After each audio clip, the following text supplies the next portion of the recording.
Baik,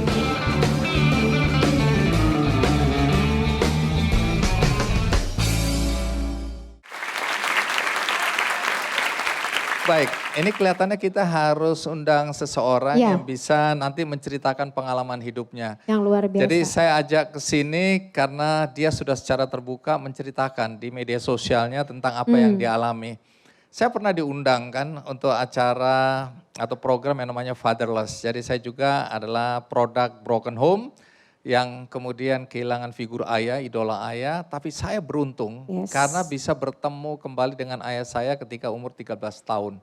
Ya, setelah orang tua berpisah. Tapi teman yang kita undang hari ini sampai detik ini katanya tidak tahu siapa ayahnya. Mari kita sambut Edo Zell.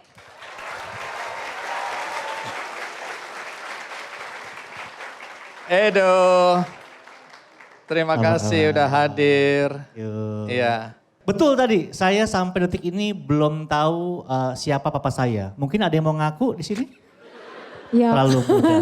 Edo, ini acara serius Edo. Oh iya. Ada yang mau ngaku? Oh itu serius ya? Serius memohon pertanggungjawaban gitu ya? itu menandakan sehat mental. Oh iya. Bisa menertawakan dirinya sendiri. Kasih tepuk tangan dong. Edo, ya. Kamu ceritain apa yang terjadi dalam hidupmu. Oh oke. Jadi beda sama teman-teman kebanyakan, saya ini lahir tanpa sosok seorang ayah.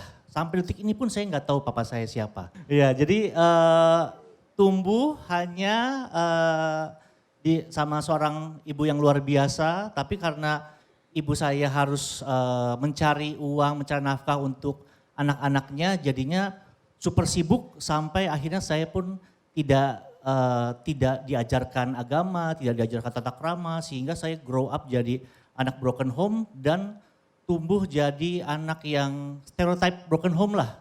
Dari yang namanya clubbing, kemudian kehidupan malam. Terus saya juga waktu itu tinggalnya juga di daerah Mangga Besar lagi kan. Jadi saya udah auto rusak lah di sana.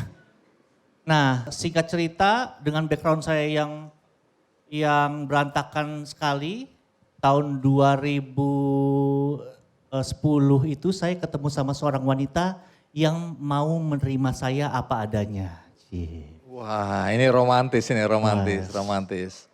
Akhirnya ya kita saling sayang, jatuh cinta, kita memutuskan untuk menikah tanggal 12 bulan 12 tahun 2012. Jadi waktu itu antara kiamat atau nikah ya. Tapi yang terjadi adalah awal tahun 2012 kita udah bikin tabungan bersama, kemudian udah DP apartemen untuk persiapan kita menikah, udah mau prewedding di Bali. Fotografernya juga sudah reki tempat dulu di Bali, udah ke Bali duluan. Nah, 2 minggu sebelum prewedding itu ada sebuah kejadian lah, saya menangkap dia bersama pria lain.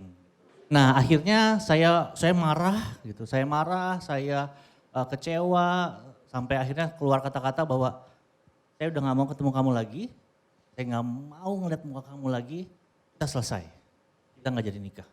Meskipun saya yang memutuskan untuk itu, tapi saya yang sebenarnya hancur hati. Saya merasa orang yang menerima saya apa adanya, the only one yang bisa menerima kehidupan saya dengan masa lalu saya yang bobrok, satu-satunya orang yang menerima saya, yang mencintai saya, ternyata memperlakukan saya seperti itu. Wah, saya hancur. Saya sedih sampai gak bisa ngerasa lagi. Di situ mungkin saya belajar bahwa bedanya sedih sama depresi. Jadi kalau sedih ya kita bisa nangis, bisa keluar emosi. Saya pada saat depresi saya nggak bisa mengekspresikan diri. Hati kayak kosong, mati rasa gitu. Tiap malam itu di kos-kosan, kos saya di Tanjung Duren waktu itu. Saya tiap hari tuh merasa pengennya tidur aja, berharap pada saat saya bangun semua cuma mimpi. Harapan saya itu aja tiap hari. Malu, stres, depresi, kepala sampai pitak-pitak, botak-botak, alopecia. Tolong diralat kalimat tadi yang Oh, iya. terakhir. Ya. Katanya mau serius ini. Lagi sedih saya ini. Nggak, sampai pitak aja kan cukup. Oh iya. Sampai pitak-pitak teman-teman. Pitaknya tuh sampai jenggot saya sempat pitak juga. Nah, itu coba dihindari juga itu. Oh, iya.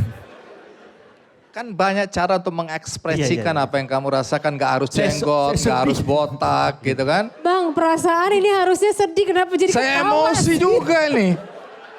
Saya kan punya Ini keterbatasan. berantakan. Saya dulu mental health juga. Oke. Saya juga harus menjaga mental Cuma health karena tadi. dibilang generasi X harus kuat bukan Oh, iya. strawberry. Yes. Saya milih durian. Oh. Generasi duren. Jadi kalau Gen Z keresahannya mental health, kalau Gen X otak ya. Lebih baik kamu lanjut aja Edo. Iya. Iya, oke. Aku nggak akan nyela lagi dah ya. Oke. Saya depresi itu sampai titik di mana saya sampai ngeblank, Kak. Jadi benar-benar tiba-tiba saya ada di tengah jalan malam-malam depan jadi Tanjung Duren ada pos polisi, tahu nggak lapangan yang sempat banyak makanan itu? Nah sebelahnya kan ada pos polisi. Nah itu saya tiba-tiba di tengah jalan situ. Tiba-tiba loh kok saya ada di tengah jalan gitu. Saya bingung banget. Terus ATM saya ada yang ganti pinnya. Pasti saya dong, tapi saya nggak ingat. Saya tiba-tiba ada di situ aja. Dan saya nggak tahu apa yang terjadi sebelum itu tiba-tiba saya ada di sana gitu. Wah di situ udah saya udah stres berat, saya udah coba nih ke teman-teman saya ngumpul-ngumpul, clubbing. Happy pada saat di sana happy. Begitu pulang, wah every night is a very hard night. Sendirian kan di kosan.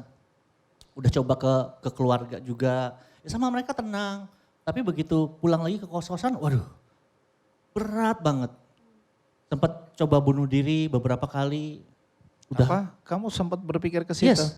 Jangan ditiru ini. Iya. Yes. Jadi saya udah mencoba bunuh diri, udah stres itu. Berapa kali lagi itu? Hampir setiap malam. Kalau kepikiran untuk bunuh diri hampir setiap malam. Kalau mencoba ada dua kali. Oke, jangan ceritakan itu ya. Iya, oke. Ya, nanti jadi tutorial baru itu. Saya sempat sampai nyari tambang di Tanjung Oh, diulang lagi, aduh. Iya. Jangan didetailin. Udah itu terserah kamu lah. Nah, Aku mau pulang aja. saya mau kasih tahu. Jangan didetailin. Kalau di Tanjung Duren tuh nggak ada tambang ya, saya nyari Ada, nggak ada. tambah lagi. Makanya saya nggak jadi. Oke. Oke. Saya lihat Rafia nggak Tapi bisa. sekali lagi hati-hati ya teman-teman, ini Oke. cerita aja, oke. Ya, pokoknya saya salah satu yang mencoba bunuh diri dalam kehidupan saya tahun 2012 itu. Nah jadi 3 bulan saya stres, depresi, mau nangis nggak bisa nangis. Mau marah nggak bisa marah. Saya tiap hari tiduran di lantai, cuma natep atap, nggak mau makan, udah gitu aja hidup saya, bengong aja. Sampai satu titik dalam kehidupan saya, dalam 3 bulan depresi itu, saya punya teman memang yang saya memang nggak suka nih cewek. Kenapa saya nggak suka? Karena dia tuh fanatik banget sama kekristenan teman-teman. Jadi dia tuh, ini zamannya BlackBerry Messenger ya teman-teman. Jadi dia tuh kalau update status pasti ayat Alkitab. Terus kalau dengerin lagu pasti lagu rohani. Kalau BlackBerry Messenger itu kalau denger lagu kan muncul. Dengerin lagu rohani ini. Saya ngeliat orang yang seperti ini sebagai orang yang agnostik dulu. Saya benci banget. Kenapa kayak aduh ini fanatik banget sih. Ngapain sih, gue tau lah lu cinta sama agama lu tapi gak usah posting-posting lah. Gak usah update-update status buat diri lu sendiri aja. Di tengah kegelisahan saya yang nggak tahu mau kemana, ke teman-teman nggak bisa happy, ke keluarga nggak bisa happy. Akhirnya saya penasaran, apa sih yang ngebuat teman saya ini cinta banget sama agamanya gitu. Saya nggak pernah diajarin agama sama mama saya penasaran lah, saya jalan lah dari Tanjung Duren tuh, Jalan Alpukat, jalan ke Central Park. Jalan ke Central Park, saya nanya sama satpam, saya dengar ada gereja di sana kan. Saya tanya sama Pak Satpam, Pak di sini gereja ada di mana? Oh ada 3 deh, ada yang di taman, ada yang lantai 8, lantai 11. Akhirnya yaudah saya ikutan ibadah, ada worship leader, WL-nya suruh berdiri, saya berdiri, WL-nya suruh duduk, saya duduk. Suruh kayang, saya kayang deh, pokoknya terserah dia lah. Saya kan gak mau terlihat berbeda ya. Masa kan yang lain berdiri, saya duduk kan beda banget. Nah, habis itu ada yang khotbah tuh. Saya nggak tahu yang khotbah siapa, saya nggak ngerti isi khotbahnya apa, tapi yang saya tahu saya nangis. Wah, nangisnya bukan yang nangis yang berkaca-kaca kalau lagi nyanyi-nyanyi lagu Kristen ya, enggak. Nangisnya level Samyang udah. Udah gitu. Yang udah nangisnya bukan dari mata doang, dari hidung juga keluar gitu. Tolong jangan jorok gitu ya. Biar mendalami kejadian saya waktu itu. Dan saya waktu itu nggak siap untuk nangis gitu. Jadi dan nangisnya tuh saya bukan pada saat, kalau lagi nyanyi-nyanyi ya, mungkin teman-teman yang Kristen tahu ya. Kalau lagi nyanyi-nyanyi, nangis tuh tutupan musik.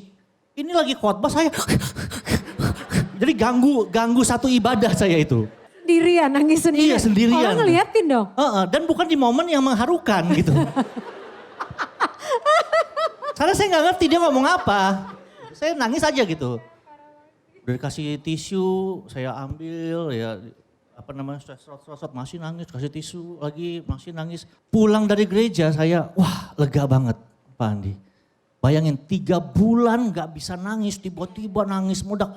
Benar-benar lega banget. Akhirnya minggu depan saya gereja lagi, nangis lagi, pulang lega. Minggu depannya saya gereja lagi, nangis lagi, pulang lega. Jadi saya ke gereja numpang nangis sebenarnya. Tapi lama-lama saya belajar tentang agama, belajar tentang Tuhan dan ngerti, diajarin apa arti purpose. Apa arti tujuan hidup. Dari hidup gitu. Karena tujuan hidup ini sebenarnya adalah pamungkas di mana kamu menceritakan tentang turning point-nya ya.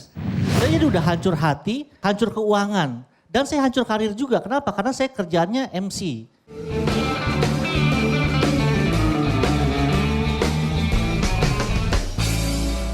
Jelajahi cara baru mendapatkan informasi. Download Metro TV Extend sekarang.